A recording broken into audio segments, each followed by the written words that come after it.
जो जनता को जो ये बेवकूफ बनाते हैं नेता, उनकी विजन और उनकी सोच का लोगों को पता लगेगा कि ये इस काबिल है भी कि नहीं। जो उनके राजकुमार हैं, उनके राजकुमारों के लिए बलराज कुंडू उनको एक खतरा नजर आ रहा है, इसलिए उनकी वो बेचैनी थी।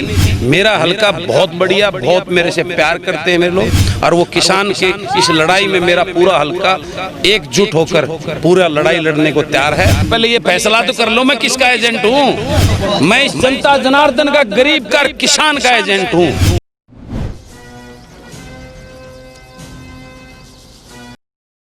आज के कार्यक्रम के बारे में बताएं। मैं मानता हूं जब मेरा युवा इस प्रकार से जागृत हो जाएगा और इस तरह के आयोजन जो ओपन पंचायत के बीच में, लोगों के बीच में इस प्रकार की गोष्ठियां जब चालू होगी पॉलिटिकल लोगों की, उस दिन इन नेताओं का दिमाग ठिकाने आ जाएगा। और आज के इस कार्यक्रम के लिए मैं भाई अभिमन्यु को, उसकी पूरी टीम को, और कथुरा के युवा सरपंच भाई सोनू, पूरी उसकी टीम को बहुत बहुत बधाई देता हूं इस कार्यक्रम के लिए। और मैं बार बार भाई अभिमन्यु जैसे मेरे युवा शक्ति छोटे भाई इस प्रकार के कार्यक्रम जो समाज में चालू कर दिए, ये गोष्ठियाँ, ओपन गोष्ठियाँ, जिससे उस नेताओं का विज़न और सोच का पता लगेगा कि वो अपने लोगों के लिए क्या सोच रखते हैं, वो नेता बनाने के, चुनने के काबिल भी है कि नहीं है। ये सरकार के जो है ना नेताओं के गुलाम चमची मार, ये टिकट लेकर कोई भी गधा घोड़ा हमारे बीच में आ जाता है। जब उसका पब्लिक प्लेटफार्म पर जब उसका टेस्ट लेगी जनता, जब उसका पता लगेगा वो इस काबिल भी है कि नहीं। और मैं इसके लिए बहुत बधाई देता हूं, और मैं इस पूरी टीम को, भाइयों को ये भी विश्वास दिलाता हूं, इस प्रकार के आयोजन आप पूरे प्रदेश में पूरे लोगों को जागृत करने के लिए हर हल्के में, हर क्षेत्र में कीजिए। मैं इनके साथ में हर लिहाज से, जिसा भी परमात्मा ने मेरा जुगाड़ दे रखा है, मैं तन मन धन से अपनी इन छोटे भाइयों के साथ खड़ा हूं। और यही एक ऐसी चीज़ है जो जनता को, जो ये बेवकूफ़ बनाते हैं नेता, उनकी विजन और उनकी सोच का लोगों को पता लगेगा कि ये इस काबिल है भी कि नहीं। और ये इस प्रकार की गोष्ठियां होना, ये आज के समय की डिमांड है, ज़रूरत है। नेता जी, बिल को लेकर तो आप खूब बोल लिए और हमने भी सुन लिया। एक तो अभय सिंह कहता है कि मैं 1 से हमें 2 कर दो तो हम सरकार की गिनती उल्टी शुरू कर देंगे।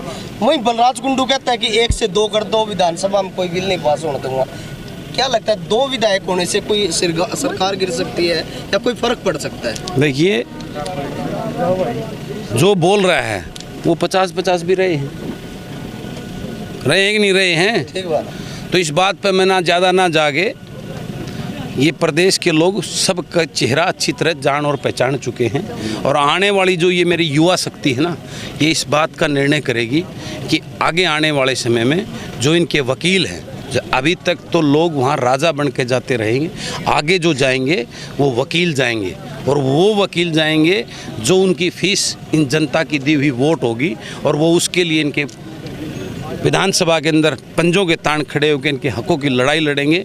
और इस प्रदेश के लोगों को, इस प्रदेश के किसान को, युवा बेरोजगार को, छोटे कर्मचारी व्यापारी को सड़कों पे आने की जरूरत नहीं पड़ेगी, उनका वकील उनकी लड़ाई लड़ेगा। बीजेपी के नेता कुछ ये भी कहते हैं बलराज कुंडू केवल राजनीति कर रहे हैं, और कुछ किसानों ने अब विरोध करना भी शुरू कर दिया। मैंने अभी बात, किसने किसानों ने, वो जो तकलीफ बैणी महाराजपुर के अंदर जो लोग थे, वो पूरे मेरे हल्के लोगों से पूछो कि वो कौन थे।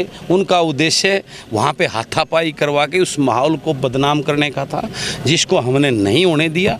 वो हुटिंगबाजी करके, वो नारेबाजी करना, वो टोटली के टोटली उन नेताओं की जो बेचैनी थी, जिनको बलराज कुंडू के नाम से, जो यहाँ अपने क्षेत्र के नाम पे, अपनी जातिवाद के नाम पे जो लोगों को बरगला कर इतने साल से जो राजा बन के यहाँ हैं, उनके जो आने वाले उनके बच्चों के लिए, जो उनके राजकुमार हैं, उनके राजकुमारों के लिए बलराज कुंडू उनको एक खतरा नज़र आ रहा है, इसलिए उनकी वो बेचैनी थी।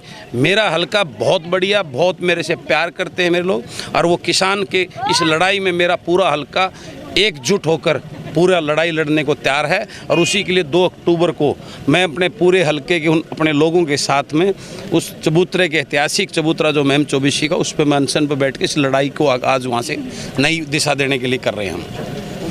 कुंडू साहब, टीस क्या है, आपका दर्द क्या है? मेरा दर्द है मेरे किसान का दर्द, मेरे छोटे भाई युवा बेरोजगार का दर्द, वो छोटे कर्मचारी जो 12-12 साल नौकरी करके आज सड़कों पे मेरे भाई बहन धक्के खा रहे हैं, उसका दर्द, छोटे व्यापारी का दर्द, जो ये दर्द है जिसको मैं जानता हूँ, मेरी टीस वो है कि वो खुशहाल कैसे हो। मेरा प्रदेश का किसान भाषण देने से कुछ नहीं होगा, वो खुशहाल नहीं होगा। उसके लिए कुछ करना पड़ेगा, बिल पास करने पड़ेंगे। उसके लिए इस सरकार को अपना स्वार्थ छोड़कर, उद्योगपति बड़े बड़े कॉरपोरेट घरानों का स्वार्थ छोड़ के उस किसान के लिए अलग से सोचना होगा, तब खुशहाल होगा। कुछ लोग ऐसा भी मानते हैं कि आप विपक्ष के हाथों में खेल रहे हैं। मुझे यही तो समझ में नहीं आ रहा। भाजपा वाले मुझे जो है ना कांग्रेस का एजेंट बता रहे हैं और कांग्रेस वाले मुझे भाजपा का एजेंट बता रहे हैं। पहले ये फैसला तो कर लो मैं किसका एजेंट हूँ। मैं इस जनता जनार्दन का, गरीब का, किसान का एजेंट हूँ। उस बेरोजगार मेरे भाइयों के उस दर्द का समझते उसका एजेंट हूँ। ये बात आने वाला समय अच्छी तरह आप सब मीडिया के साथी भी देखेंगे, जानेंगे और पहचानेंगे। बड़ौदा के चुनाव में क्या रणनीति होगी, किसे समर्थन देंगे? बड़ौदा के चुनाव में मैं इस बड़ौदा के किसान को समर्थन दूंगा, युवा बेरोजगार को समर्थन दूंगा, उस छोटे किसान और व्यापारी को और उसको समर्थन दूंगा। उसकी आवाज़, जो भी आवाज़ होगी उस आवाज़ को समर्थन दूंगा। हरियाणा से जुड़ी खबरों की तह तक जाने के लिए सब्सक्राइब करें खबर तहलका, बेल आइकन को प्रेस करें।